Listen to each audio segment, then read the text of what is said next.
Hi, it's Dave Levine here. It's great to have you with me for episode number 20 of the Sports Stories podcast. Today I have with me a good friend and former colleague, Kurt Lindley. Not only is Kurt a fellow South African, he is also a really creative and innovative thinker and practitioner, and somebody who always makes me think and reflect.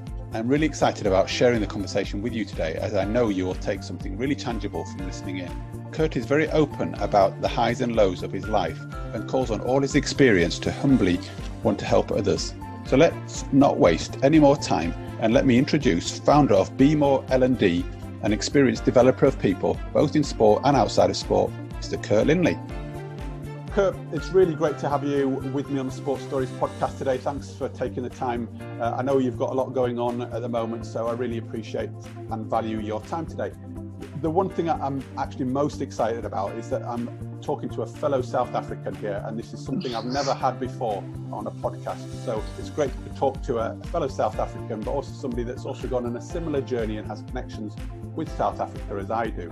And I'm sure we'll come to some of that later on because I can see that in the background. So Kurt, where I'd like to start is a little bit around you just introducing yourself rather than me do it, and give us a little bit of a sense of your first memory of sport.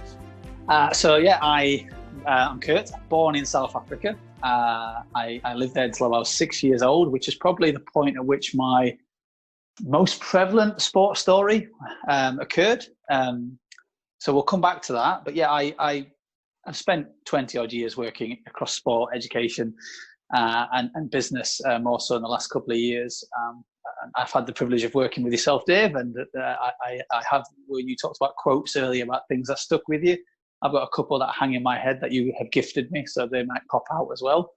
And yeah, I spend my time mainly now doing people development stuff across those sectors, but walking my daughter to school or skipping to school, and trying to ground myself in kind of like real practice that's like based on theory, but it's application. It's used in the environment. It's felt by your practitioners that you're working with, or by the businesses or the organizations that you're working with. It's a real sense of we've gone on something together. We felt it.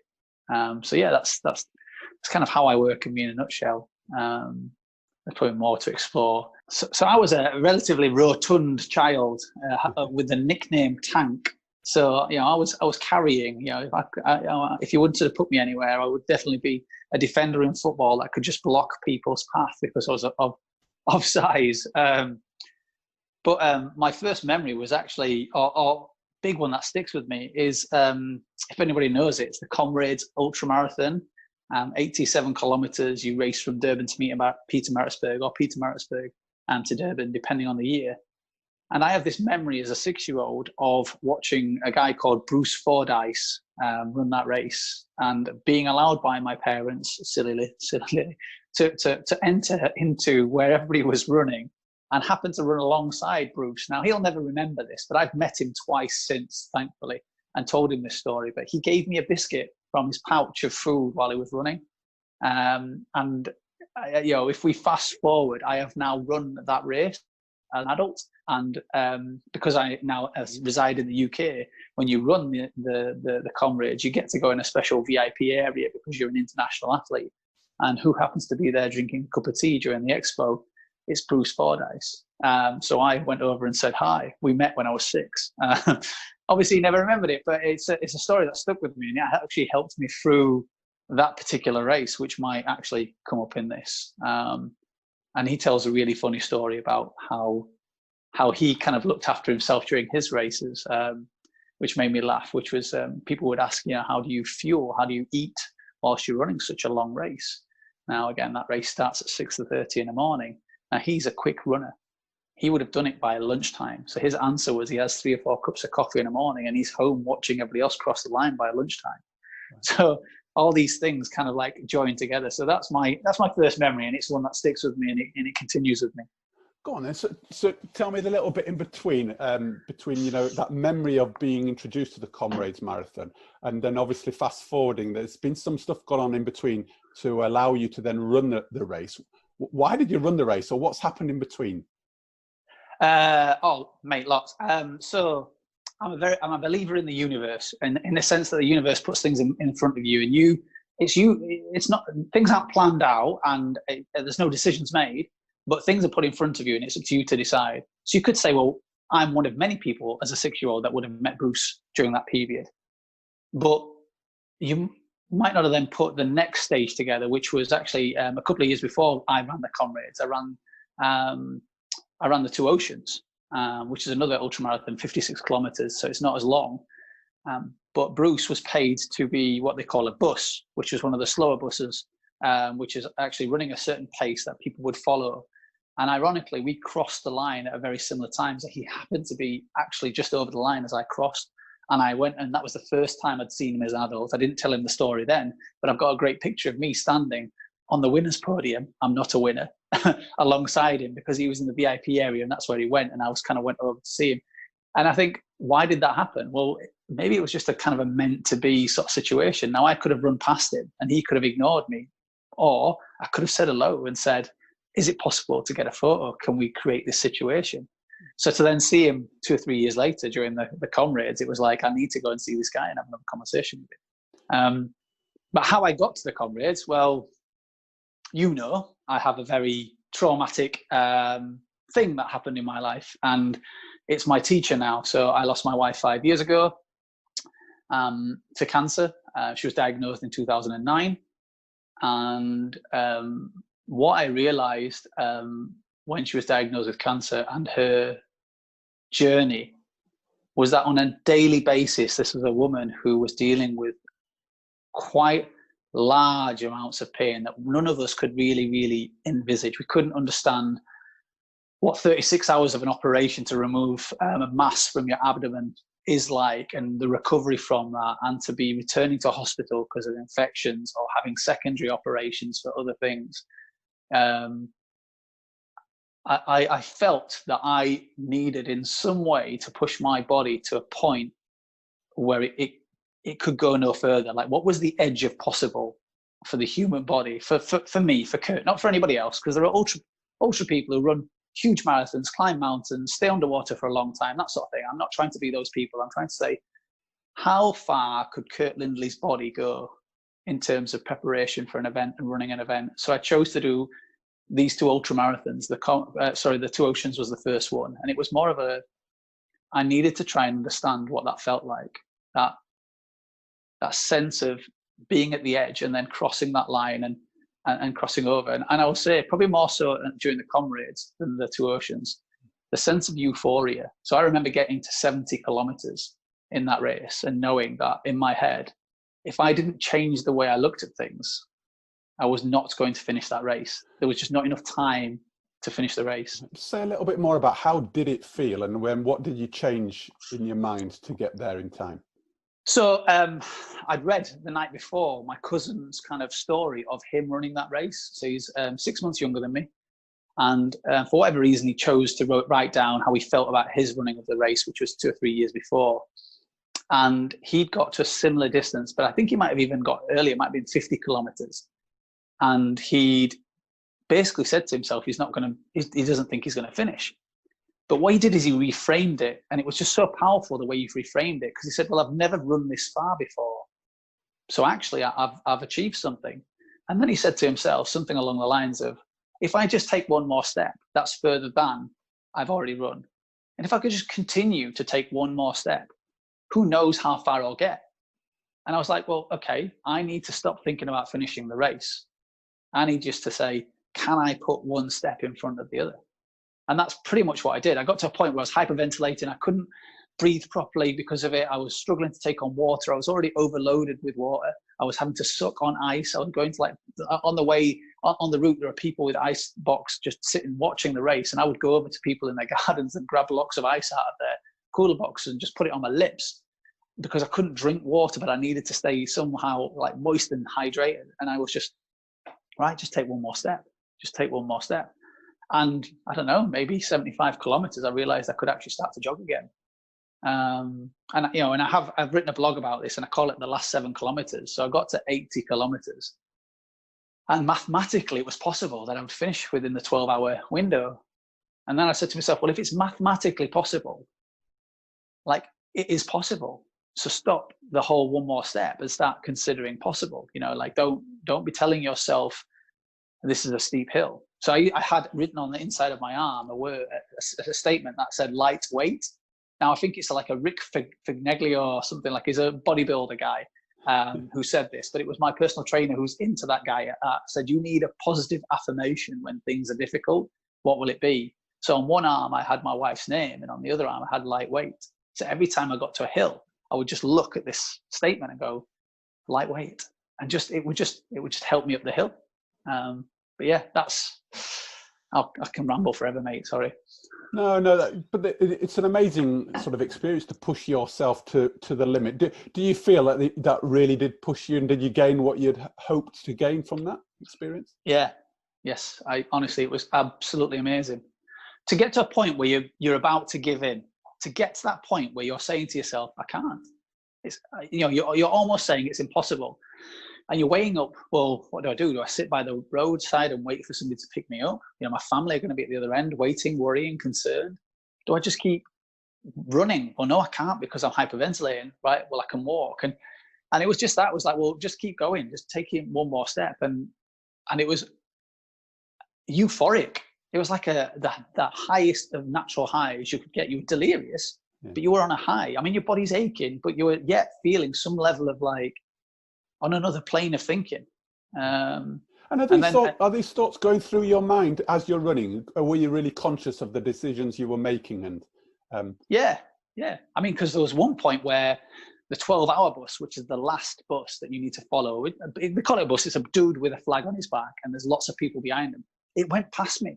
Now, I had a timing chart, and on my timing chart, that bus was going too fast. So I started to panic and think, maybe all my timings were wrong. So I tried to catch up with this 12-hour bus, and I just couldn't keep up with it. And it was just like this whole moment of going, I've got it wrong. I've got it wrong. I'm not going to be able to do this. The and doubt I had to came in, doubt. Yeah. But I suppose having met people like yourself many years ago, I've become better at self-coaching. And it was just a case of have a good conversation with yourself, Kurt. Don't chase the bus. Consider what you can do. Consider what steps you can take. I used to hate my father for saying this statement. He always used to say, there's no such word as can't. And I hated it. I hated it so much. Like, I don't use that word hate that often, but it would elicit a really negative emotion in me. Like, I can't do this. And what? Actually, the reality is there's not many things you can't do. It's about how much you desire it and how much effort you would like to put into it. So anytime I thought I couldn't, it was more me saying, you're making a choice not to do it, Kurt. So what would the alternative be? Well, you make a choice to do it. Okay. Right, commit, put some effort in. Wow. And go on then. How close to the time? How close to the 12 hours were you when you finished? Something like 11 hours, 57 minutes and 98 seconds. I ran the fastest 7 kilometers of the whole race, between 80 and 87 kilometers. I had a timing chip, so my family could see that I was actually not going to make it. But then I crossed the last timing chip area. They were like, he has to run something like a 7.5 minute kilometer after running 80 kilometers, where every kilometer before that might have been an 8 or a 9 kilometer kind of like 9 minute kilometer before that, or 8 minute kilometer before that. I haven't actually looked at the maths in detail, but I just remember that kindly a person about 200 meters after the 80 kilometer mark had a cardboard piece of card, and on it said, you need to run a 8.5 minute kilometer to finish the race. But that was crossed out, and underneath he obviously was like keeping up with the timing, saying, now you need to run a 7.5 minute kilometer to cross the line. And I was just like, this is hilarious, because now this person knows everybody crossing the line is seeing what they should have been running, but now you're at your most tired and you're being asked to run your fastest. It's just this contradiction. Now, and what I found fascinating is the guy who was the leader of the 12-hour bus. I caught up with him as I got into Pietermaritzburg as the race ended, and I passed them as I was going into the stadium. And I was like, that's bad. Like I was like angry at the situation, because this guy had obviously realized he'd gone too fast, and now was having to slow down because his job was to finish on 12 hours. And because there's a prize for the last person to cross at 12 hours, as well as there is a prize for the first person. So all these people are waiting with this bus, and I was like, how dare you run past me and make me feel so nervous about not completing this race? So Kurt, it's a truly amazing experience by the sounds of it, and it's elicited all those feelings of the highs and lows. Looking back on it and reflecting back on that whole experience, what have you taken away from it? What are the learnings and the messages that you think have really stayed with you that, the listeners could sort of share and take and use from your experience? Self-belief. Like, I stood on that line at 5, I think it was like 5:30 rather than 6:30. I stood on that line, having not done any proper training for probably 2 months, maybe 3 months, because my wife was really ill in hospital. So I had to care for her. So there was no training other than an hour here and an hour there. But I stood on the start line and I was like, you've got to give it your all. So one is self-belief, get on that start line, put yourself in a position to have a go. And I'm going to borrow Dave. I'm going to borrow your statements here, mate. So me and you, we met many years ago. I remember one of the things you said to me, and this applies in different contexts. You said to me, Kurt, do you apply for jobs that you can get and can do, or do you apply for jobs that you will grow into? And you probably use different language to that, but that's what I took from it. And I was like, actually, Dave, you're right. I'm only applying for jobs I can do. And maybe I should be applying for jobs that I'm yet to be able to do, but I know I've got the capacity and the skill within me somewhere. And it's the same for the start line of the race. Like, I don't know if I can do this, but I know I've got the skill and the capacity or the belief in me to cross that line. So I would say to people, put yourself on the start line, get yourself in the race. And that's something that, you've gifted to me. And another statement that you've gifted to me, and I've used many a time, and it belongs to somebody else, but it was you that introduced me to it, was if we change the way that we look at things, the things we look at change. So if I look at a hill and go, that's a huge hill, that's a huge hill. But if I change the way I look at it, and I might say, just one more step, or the statement on my arm, which was lightweight. So I would say the other message is reframe stuff in a way that allows you to believe it's possible. Like, if the hardest thing is in front of you, life's a choice. Make the choice to have a go. And if you don't make the choice to have a go, know that that was your choice. Know that that was you made that cognitive decision not to give it all. Yeah. Brilliant stuff. And I love the idea how you've picked up the odd phrase or, quote, saying, motto, whatever it is to you, and helped it really guide and inform your journey. And I wonder, have you got another experience in terms of your sports journey, other than the comrades, where either of those mottos have really helped you to live the journey you wanted, or, overcome some other barriers that you've faced? So I think they all belong to the same philosophy. So you can use different words, but the meaning's the same. So there's no secret in my, I suppose, head or the circles around the fact that my company is called Be More. And it's just like the Nike statement around just do it. So Be More is, you wake up in the morning and ask yourself, how can I be more today?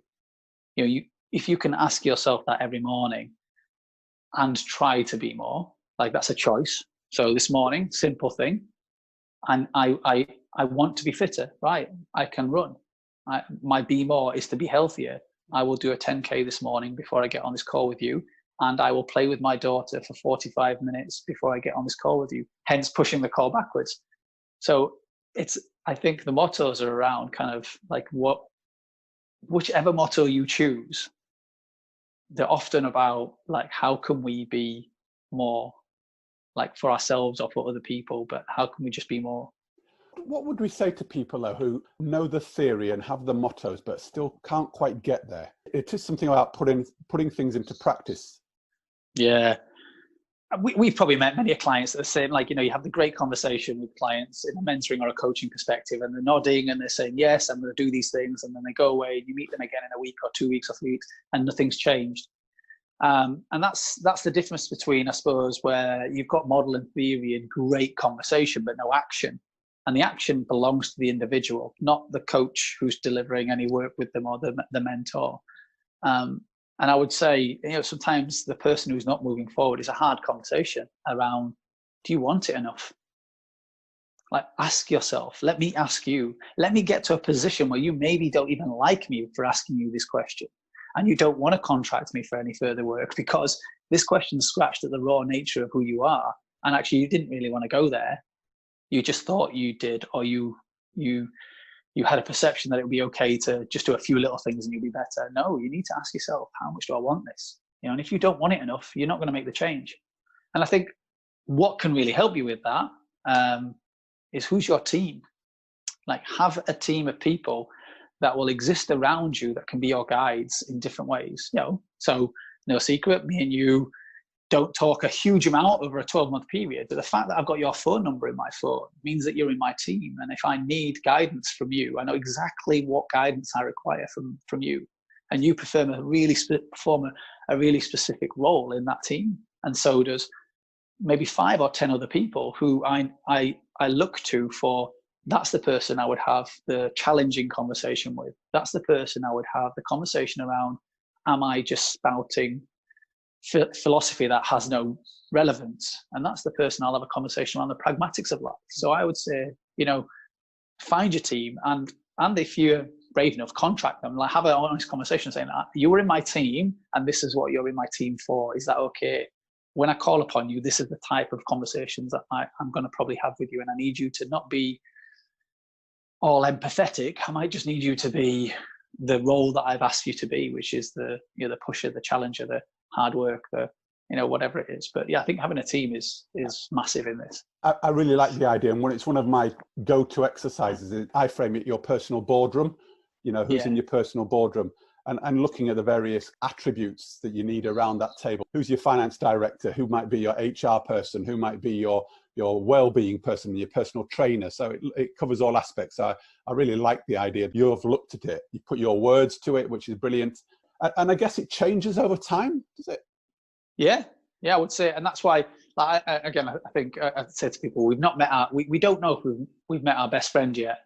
So if, I'm not dead yet, I've got many years to live in theory.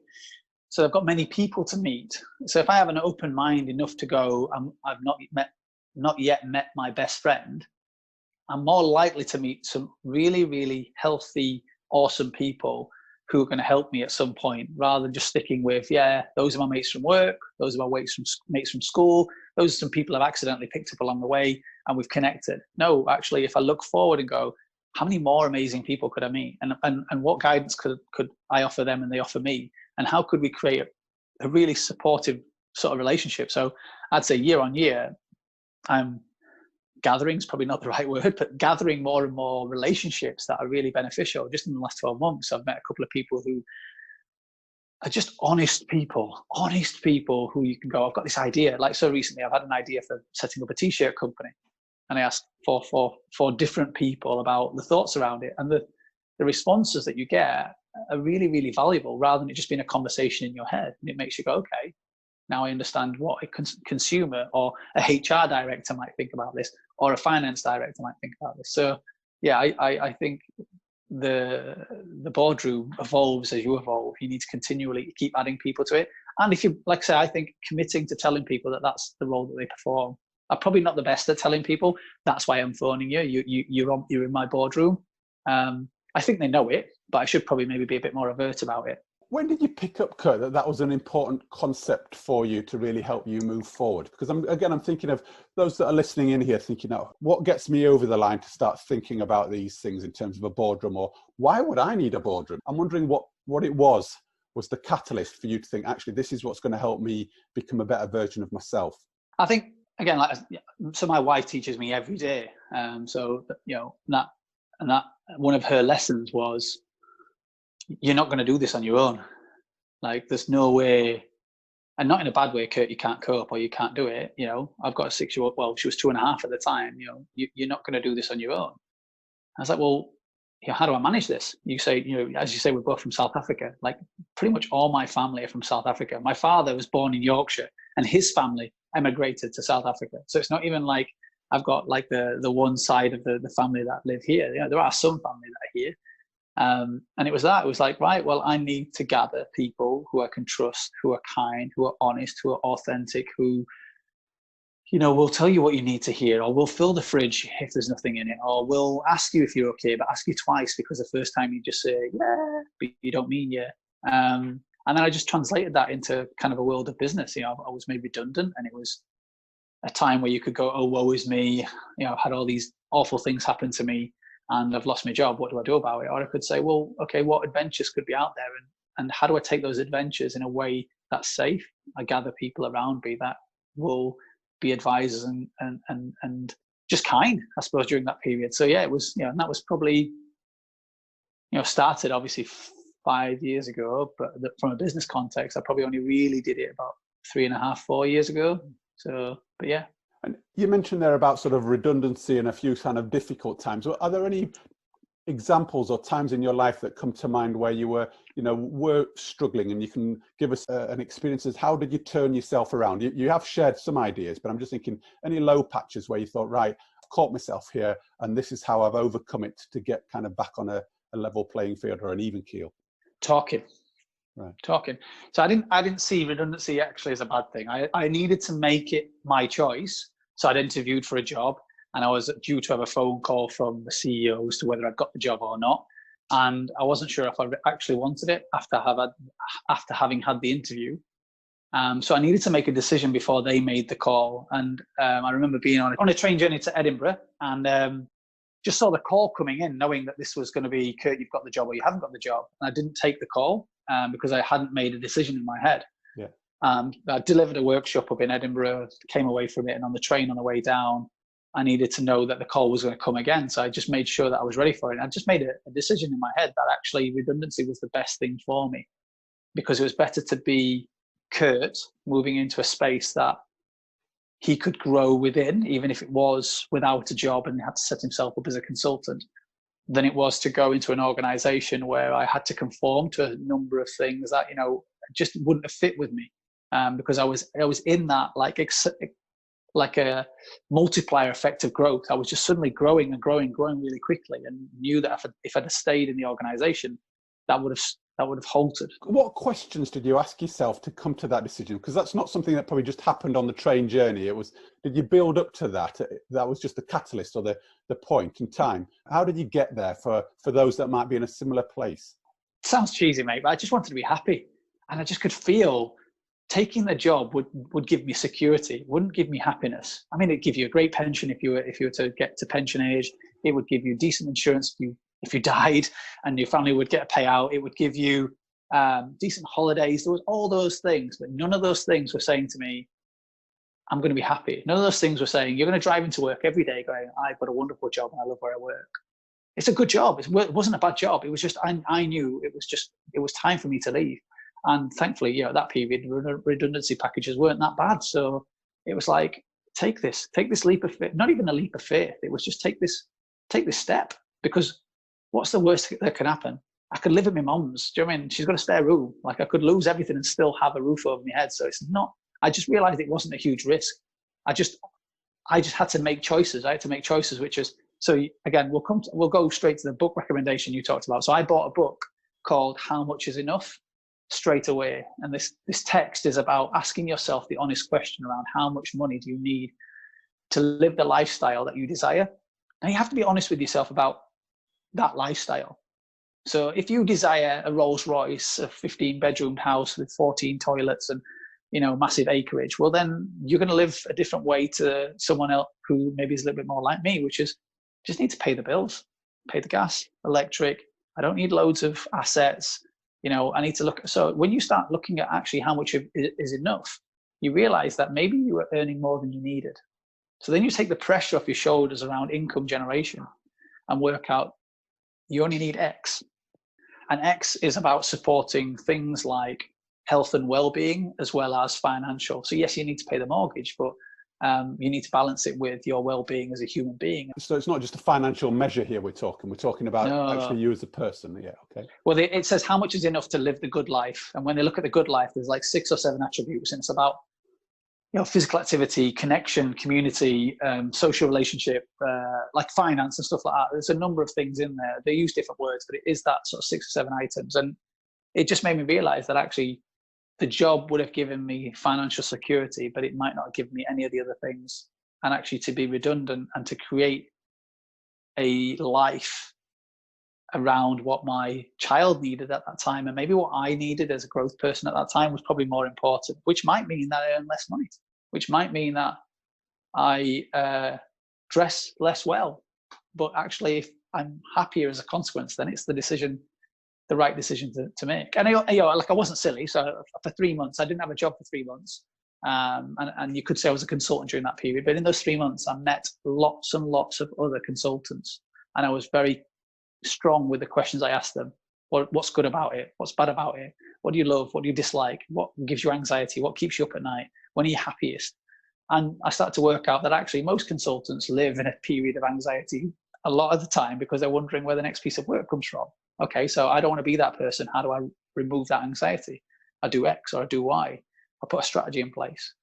Most people want to belong to a greater good. So whilst they want to work for themselves, they would prefer to maybe work part-time or have an ongoing retainer with an organization. Okay, so that's something that I might need to manufacture. Most people like the freedom, but wanted some level of security. Okay, so that's back to that needing 1 or 2 clients that are regulars. Okay, so it started to give me an idea as to if I was to be a consultant, which I am now, that's the way I would have to build it or should build it to give me the security, remove anxiety, allow me to craft a lifestyle around my daughter's school, that sort of thing. You mentioned right at the start, you're working some in sport, you do some work in education, you do some corporate stuff. Where does sport sit in your world, and why does it hold the position it does? You know, what's your connection to the world of sport for you? Loads. Fat kid who got thin. Right.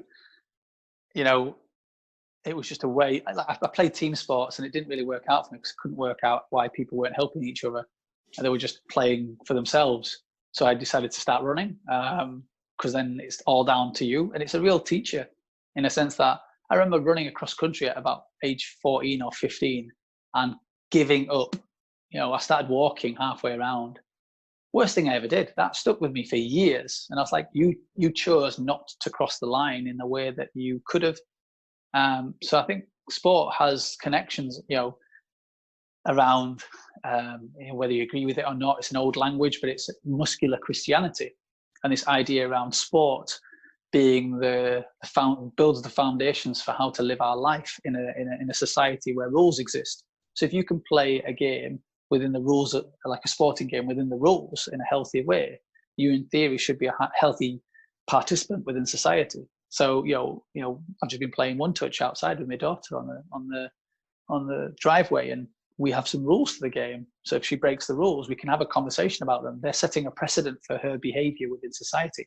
I'm not asking her to be a conformist, but I'm asking to understand that, you know, certain rules are put in place either for our safety, our well-being, or the safety and well-being of other people.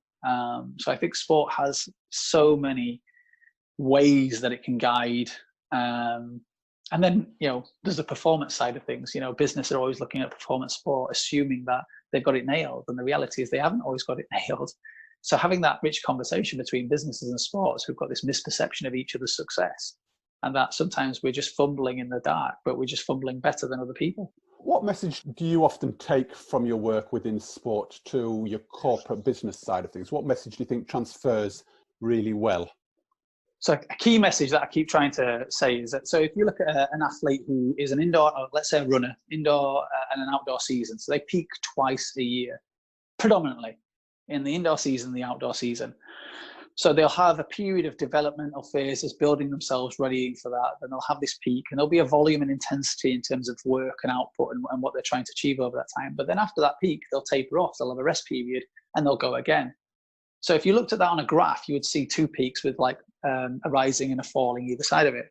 Now, if you look at an employee in a work environment and you ask them how they're performing, they're often being asked to perform at their peak all year round. Like, unless you're like a seasonal worker, an ice cream salesman where, you know, it's heavy during the summer, but then during the winter, you've got to kind of like diversify and do something else. You know, most people office-based, they're working at their peak every day. And that's a requirement of the system, their bosses and stuff like that. So I like to say to people, okay, let's chart your 12 months. And I want you to put a line on there that tracks your volume of work and the intensity of work over that period of time. And I want you to draw it in a sense that where you're feeling it's highest and lowest. And now I want you to either share that with people, so you can share around a room and everybody, oh, that's really interesting. Or if you had acetates, let's lay them on top of each other. And let's now look at the stress or the stressors of volume and intensity across this group. You know, like, for example, you might go, look, in April, everybody's spent and you're asking for more from them. So how do we change the way that we work in a week, in a month, in a year to allow you to taper, to allow you to peak stronger or higher, to allow you to have a rest period, or to look out for each other when you've got high stress and high volume and high intensity? Balance the resource of the organization, I guess, or the team. Yeah. We did it once with strength and conditioning coaches at Roughborough University for all the sports teams, and I asked them, they do these annual plans for athletes, but they've never done it for themselves. And when they drew their own and they looked around the room and realized that that's why they were bickering at certain points of the year, because they were all pushing it and stressed. And then they noticed that sometimes they were getting upset because somebody else didn't look like they were doing much work. Well, that was their taper. They just didn't realize it. It's not that they weren't doing work, it's that they were recovering from a really heavy period. So you start to understand why people aren't busy at certain times. It's okay to be not busy because they're about to get hit by a shed load of seasonal work. So I think it's just an important thing to know that as a human being, it's not just athletes that can peak or go high or go low all year round. Or not all year round, but business people, educationalists, need to look at themselves in the same way. And there's some key principles, and I really like that idea of the transferability from that world of sport to how do we manage our energies in the corporate world. And I think there's some key messages there. Are there any other messages that you bring across? Because I know that this is a real sort of passion of yours, and you work on it a lot and bringing the learning principles from sport into business. Well, I just think it's less sport into business. I think it's just more whether it's sport, business, or education. Yeah. We're dealing with two things that are exactly like similar. One is we're all dealing with people, right? So all of these things, their success or failure is based on how well those people perform as individuals and as a collective. So that's number one. So teachers in a school, people in a business, or people within a sporting organization or a team itself. And the other thing is performance is based on our ability to learn and apply. So the second piece is that we're dealing with learning, whether it's business, whether it's sport, whether it's education. It's in a context, yeah. Yeah, so what I like to look at is go, okay, so how is sport approaching learning? And how is that different to how education is approaching learning? And how is that different to how L&D practitioners within business are approaching learning? Are they doing it the same, just using different language? Or has one found a trick that the other one doesn't know about? Can we get those people in the same room to talk about the best way around that? Can we deal with the myths in the right way? And then the people piece as well. How do we get collaboration? We talk about it. It's a great word. I'd struggle to spell it when I'm slightly dyslexic, but saying the word collaboration and getting true collaboration is very different. And where do you see that? Well, you might see that in a football team, in a highly tuned environment where they understand the need of what's required in that game at that point in time. But does that collaboration exist outside of that game? And how would you translate any of that into business? And have you seen it? Do you have an example of where collaboration works, or where you feel learning really does take place in a really deep and sort of enriching kind of way? I think they all have like something unique in terms of like doing this well. But I got asked this question by a lady who works at, I think she's like head of L&D for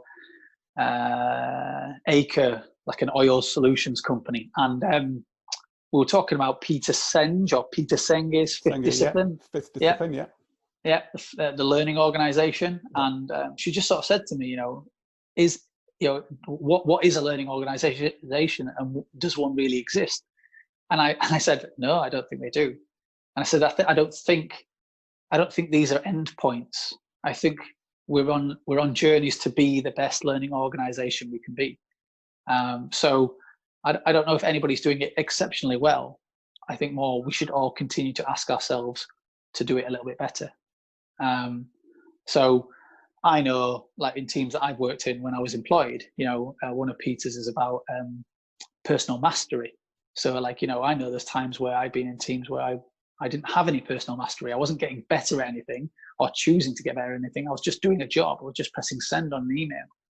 So, but there are other times where you could say, one of the Peter's kind of perspective is this concept of a map of the world. So I see the world through one lens, but collaboration comes when I can see the world through your lens and you can see it through mine, and we can debate not who's right and wrong, but why we see what we see and how we can come to some level of progress, which might not be democracy, in terms of like, does everybody agree? It might be actually some of us don't agree, but we think this is the right path based on what needs to happen. So, no, I can't say I've met one organization, one sports team, one educational institution that's nailing it. But what I can say is I've met lots of people that continue to choose to try. Yeah. And I think that's the difference, is to continue to choose to try. And in the world we're currently in, how does learning sit for you, do you think, in terms of accessibility to information and the application of it? Because we've just been through quite a serious pandemic. We're in the middle of it, you might argue, still. How do you view learning and the application of information, and what's going on for you, would you say? So we touched on this a little bit earlier. I think in terms of information, I think we're saturated in terms of availability. I'm not saying that as a bad thing, but what I'm saying is it's very easy for a learner to pick new stuff to learn. This podcast being an example, but there are WebExes, webinars, there are audiobooks you can listen to. There's so much out there in terms of access, but that might simply be knowledge and information. And what we have to be careful of is not continually to gain more knowledge and more information without understanding its relevance to our context, or having a sense-making conversation. And I think this is where, this is probably a contentious point maybe, but I posted a blog a while ago, is when will people pay for learning again? And it's not that I'm saying, oh, woe is the learning and development practitioner out there, which, I'm one of those, please pay me some money.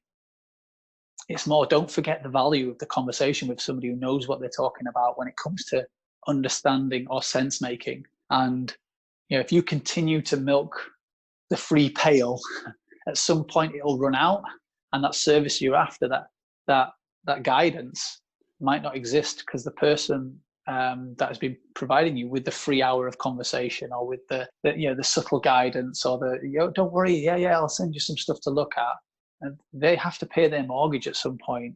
And I think there's this concept of gratefulness and gratitude that needs to return in the learner's mind. And again, a previous blog I wrote was about, and I can't remember the levels, but there was like sort of 5 levels of gratitude. One might just be simply me saying thank you to you, but nobody else knows about it, but I've told you. 2 might be me saying thank you to you in a virtual environment so other people can see that. 3 might be saying thank you, but illustrating what I'm thanking you for, so other readers can see that valued proposition there. I'm thanking Dave because Dave helped me move forward, because he can do these things, he has these skills in. So now somebody reading it sees a sense of what Dave's capable of. Like the 4th level might be me recommending you to somebody else, or suggesting people should look your way. And 5th might be, at the right time when finance exists, I pay Dave. So I pay Dave later. I pay at your discretion. I pay at my discretion. So suddenly I get a contract that pays me well enough that I can now pay back all the people that have guided me in terms of them paying it forward, that sort of thing. And I think learners who are engaging in free learning from different people, or just people who are engaging in free services, need to be asking themselves, if I can pay, could I pay? And what would I pay? What can I afford to pay? Lots of £1 do add up. Don't belittle it, but equally, maybe you're affluent. Can you pay for somebody else who can't afford to pay? So is there a way of saying, I'll pay +1? So I think, learning, the environment is saturated. We don't go to libraries anymore, but not in the way we did. But that was a place where learning existed and it was saturated, but we didn't go. Now everything's online. It's easy accessible, and we're being overwhelmed by free information about stuff. We need to filter it as a learner and choose the right stuff, and then do something with it. Now, a really good learning and development practitioner, that's how they can be your guide. They can help you with the filter. They can help you with the translation of it. They can help you with the sense making of it into your context. They can be your sounding board, rather than just a coffee conversation. So I'm intrigued as to what will happen in the coming months around anybody who works across business, sport, and education in terms of learning and development. Do you have a sense of what will happen? I know you say you're intrigued. Do you sense we will return to the way where people did value it because it hit such a dip, or what is your sense? I think there's multiple paths. So I think there'll be this perception that, we did loads of things online during COVID, so we can continue with that. And I think online is there for a reason and a purpose, but it can't replace face-to-face. It doesn't have the same resonance with people. So there'll probably be a mistake made around too much stuff being online until people realize it's not having the desired impact, and then we'll return to face-to-face. I think there will be a number of really good people who haven't established themselves yet with a market who will cease trading. And that might be because they haven't been able to retain a client because the client has done something else or has ceased themselves, or they didn't bank enough money to prepare for not having an income for a period of time. So we'll lose some really good people from the system. And I think there'll probably be a bunch of people out there, and I'm not, it happens. There'll be a bunch of people out there that will be copying and pasting from environments to push out content really quickly. And it might be misinterpreted as quality, and it might actually be belonging to somebody else and not applicable in the right manner for the context it's been shared in. But somebody sees something nice and shiny and picks it up and says, "Oh, we'll go with that." So I think a bunch of those things will occur, and I'm just hopeful that I am somebody that manages to kind of ride this wave and exist at the end of the period. Yeah, and navigate it and make sense of it, because it's really a great point you bring up there, because it's something I've really been considering, the idea of actually gathering information as opposed to the application and the use of it. And I think there's a real difference between having it and actually using it and applying it. And actually what you pick up for me also is that connection into your environment and the importance of that. And I think that's the role where people can really see the difference and make the value call on that, because it's not about just having it, it's actually making a difference in your world that brings the value. What I would like to do is just take us through to the last section of the podcast, where I really want to pick up on some of the things you've talked about in terms of really adding some great value to our listeners. And what they tend to do is like to take a few things away. So I'm going to ask a few quick fire questions where hopefully we can give them a few additional nuggets. We've talked about loads of great things in terms of frameworks and a few mottos and so on, but I'd like you to give us a few more takeaways. And what I'm going to go to first is, you mentioned one book already, which has really influenced you. Do you have another 2 or 3 books that you would recommend to our listeners that would really help them explore some of the content and some of the concepts you've mentioned? So I have, but what we'll say is, if you're looking for books, take yourself off to a charity shop and buy books that you wouldn't necessarily come across. If you read all the books that everybody else is reading, you will see the same things as everybody else is seeing. And to be different in this world, to be unique, to stand out, is to actually pick up the book that other people aren't looking at and try and understand where that fits in your context. So that's something I would advise. And I know this goes against what you're just saying, but can you then share one that you've maybe picked up and give an example of how it's really helped you or challenged your thinking? Yeah, so I like this book, The Art of Being a Brilliant Teenager. So it's not a leadership book, but I think it's far better than most leadership books in a sense that it's real. And it's written for kids who are lost in this world. Now, if you look at yourself and instead of just saying the title teenager, you put adult, it's the same. But what this book tells you is there are different gangs. There are good gangs and bad gangs. Which gang are you in? And it tells you a real truth about being missold happiness. And it also talks about, if you read it as an adult, I wrote something about this and I said, if you're an adult and buying this for a teenager, read it yourself, because it'll tell you some home truths. So I think it's really good in the sense that it actually tells some adults some home truths. So I think that's good. Another book I would suggest is probably Tools of Titans by Tim Ferriss. What I think is really good about that book is it's just a series of short stories around successful people and how they become successful. What are their habits? What are their routines? That sort of thing. So it's just really easy to dip in and dip out, and that's really good. And then a random one from a charity shop, which is Touch, a book called Touch. And it's just all about the value of physical contact and what that can promote. And it does actually have a sports story, and it talks about a basketball team who were, let's say, more amorous when it came to kind of like physical contact. There were like, lots of back slapping, butt slapping, high-fiving. And then they looked at a comparable team who were very more reserved in that sense. And they looked at their performance over a period of time, and they saw those that were more physically in physical contact performed better. Now, it might not have just been the physical contact, but it's what comes with that. So it makes you think about a learning environment and how would you create one where it has more senses are accentuated or being kind of like called upon. So I just think there's just random stuff that you can find from these books that are worth a little look at. Brilliant stuff. Great. And I love the idea of looking at it through slightly different perspectives, which is kind of what we're trying to do through the sports stories, is give people an opportunity to view things from different viewpoints and different perspectives and challenge the thinking rather than just taking things as the gospel truth sort of thing. So great books. Thanks for that, Kurt. In terms of technology and software, what are your go-to applications, or what would you not leave home without that's really helped you on your journey to be the best version of you? So when you asked that, I got like a little icky feeling. Like, actually, I'd probably right now not have any tech. I just put it away. But if there was something that has been exceptionally useful, it has got to be Twitter.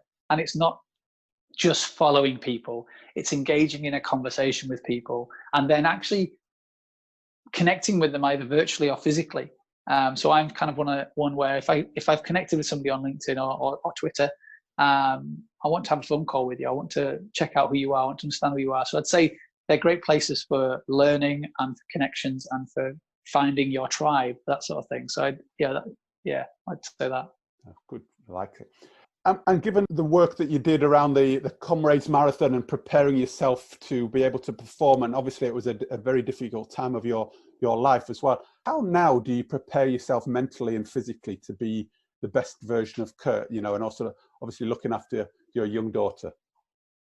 Look after yourself, yeah. So eat well, sleep well, and consider life hacks. So just because you're told that you need to run 20, 30 kilometers every couple of days, if not back to back, because that's what you do when you're running an ultra marathon, doesn't mean that is actually the way that you need to prepare. I've crossed the line of 2 ultra marathons with very poor traditional training and found alternative ways to train within shorter periods of time and still, manage myself through those. So I think that don't be afraid to find a life hack. But yeah, I'd say it's all about preparation and the simple things like eat well, sleep well, find joy in your life. Brilliant. And one of my favorite questions, given the highs and lows of your story and your career and your life, both in sport and personally, looking back now, what advice would you give to a teenage version of yourself? Yeah, so I looked at this one. Number 1, believe in yourself. Now, that's not enough. What I've learned is time your message. So you might be right, but if the timing's poor, you'll get missed. And then consider the language you use, because the language is important for it to be heard. It's not good enough to be right, or it's not good enough to have a great opinion. It's important to understand when to share it and in what way to share it. If you can do that, your message will land and you'll get where you want to be sooner. I was a petulant child for too long and just thought I was right. I didn't understand timing and I didn't understand language, and that took a long time to work out. And I feel as a consequence of those lessons, I am where I need to be now, but I could have been here 10 years sooner. Great stuff. Really, really very useful message that I think in both personal and the corporate and business world, in any world that you're in. I think it's a really great life lesson, that. And what I get a strong sense from you, Kurt, and obviously I've worked with you, I know you pretty well, and I know that one of your passions and desires is to help yourself, but also to help others in terms of their learning and development. Which 3 people would you refer back to and say have made a really big impact on your career and life, and why? I find this, you asked this question years ago when we were on a workshop, and you asked me to write 6 people's names on a card. And then you said, imagine if your name was on a card. That freaked me out. I was like, wow. And it was a really good activity, and I wish I could recall all of it. I've got to say, my wife, like, as before and even after illness, like, I don't think I realized how amazing the messages that she was sharing with me were, and I didn't notice them as vividly as I have done now. And she's, like I say, still a companion and a teacher in my life on a daily basis. So that's number 1. I don't know if I have a number 2 and number 3. Do you know what I mean? I think there are lots of amazing people that have gifted you lines just when you needed them, and they've lasted with you, and it's your job to listen into those messages and decide what to do with it. But I think I'm happy with that. Okay, no, that's good. That's good. And then, given your story, you've shared it, and I, for one, truly believe that there's many nuggets in your journey that I can refer to and take away, both in terms of the language and the mindset that you've used and how you've overcome adversity and really picked yourself up, but also your desire and your purpose to take things forward and make a difference in the world. And I'm just curious as to know, whose sports story would you like to hear from and why? Chris Akabusi. And why? I just remember him crossing the line during one race and just knowing that meant everything to him. Just everything. It's a difference to crossing a line and going, I've won. Like, the man fell to his knees and he was just holding onto his head and he was just so amazed with his own performance. I was like, in that moment, what is happening? That's not just a 4-year journey, but that would have been a 4-year cycle to get to that point, if nothing, not else. It's a lifetime to cross.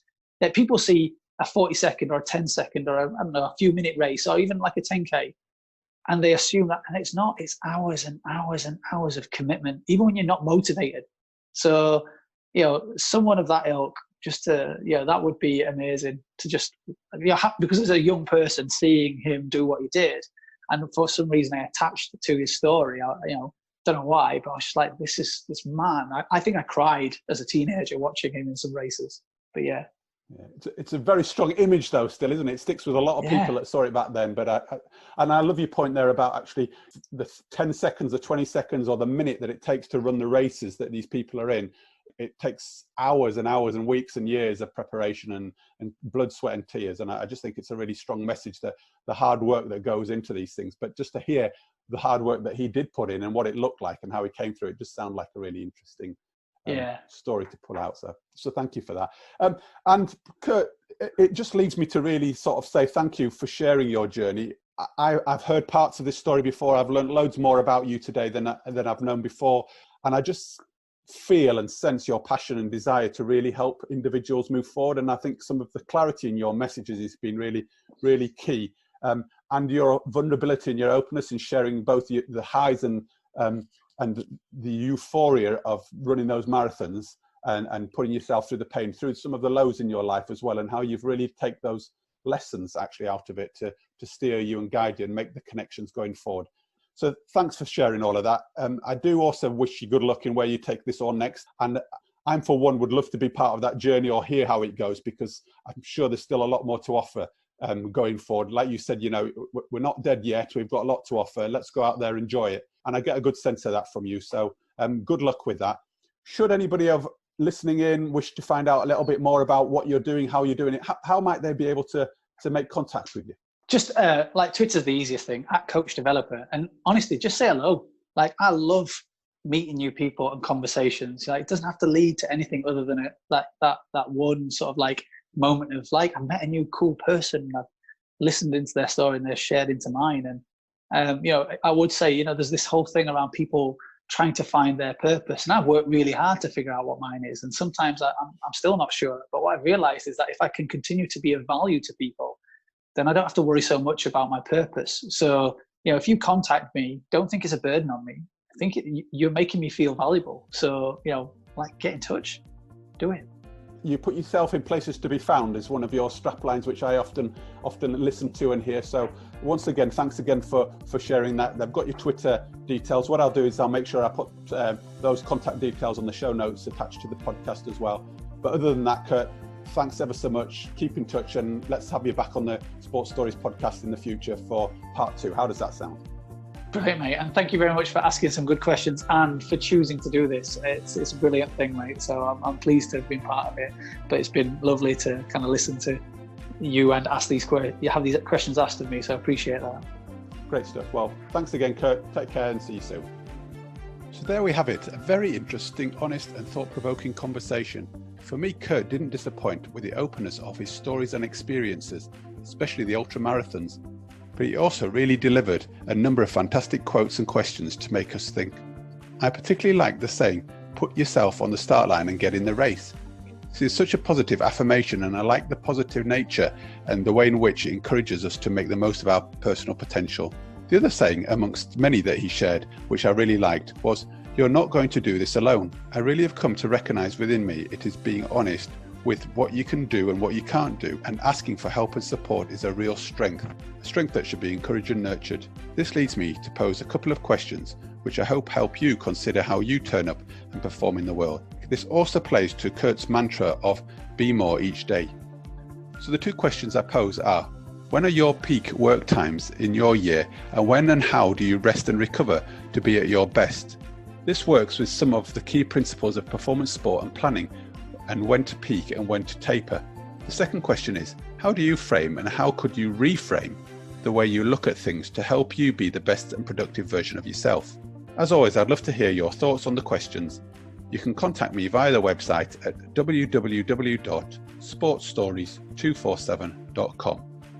As you may know, my intention is to provide inspiration, education and motivation through the Sports Stories podcast. Over the coming months, further resources will be available to help you, so keep a lookout. A last request from me would be, please tell your friends, family and colleagues about the podcast, and please also leave a review on Apple Podcasts. This really helps new listeners find the show. And as always, it's been a pleasure having you with me today, listening to Kurt.